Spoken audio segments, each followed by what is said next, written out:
In today's episode, we're going to talk about the changes that are happening in the data industry and the future of that industry and how we're going to be able to use data in the future. Let's go.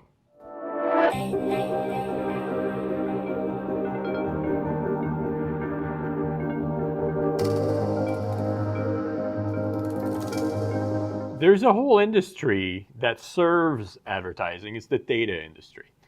It's without that, I think we wouldn't be where we are today. The speed at which internet advertising has grown and continues to grow is in large part due to the widespread availability of third-party data, and which some people think that that industry needs to change as well. So we talk about legislation changing, third-party cookies disappearing.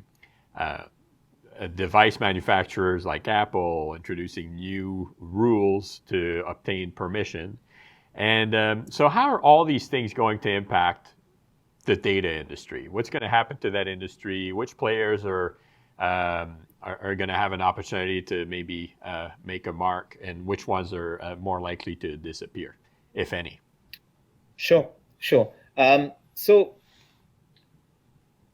the data industry has been created by the emergence of digital, and especially of digital advertising. The digitalization of the industries, in plural, has created a huge amount of data. As you probably remember that that quote from one of the big ad tech or big tech CEOs that last 3 years more data has been created than since the beginning of humanity.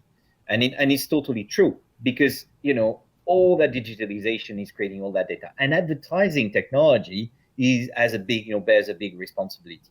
So now going back, we need to look at it this way. The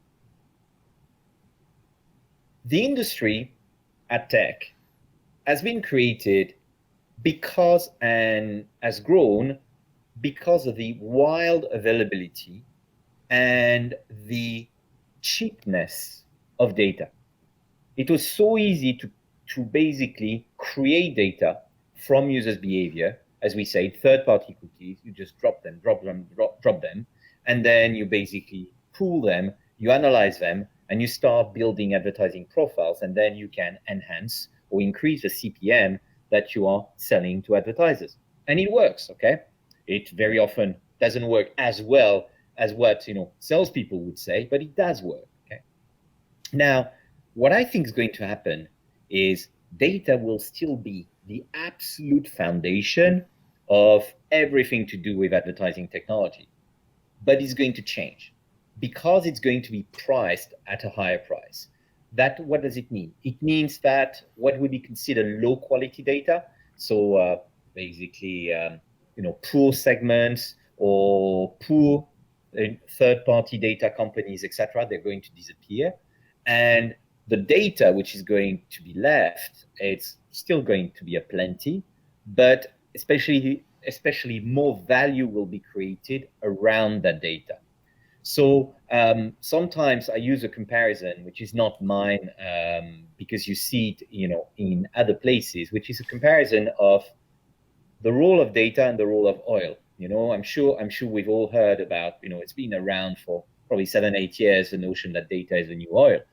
Like oil has powered the second industrial revolution. Data, even more than software, is powering whatever the number is for the in terms of industrial revolution for the last 40 years.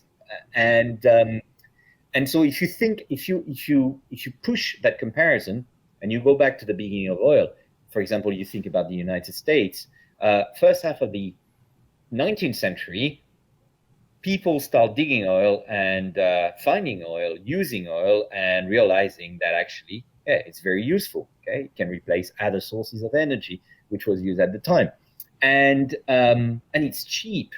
And then you start realizing that it's cheap and it's everywhere. Okay,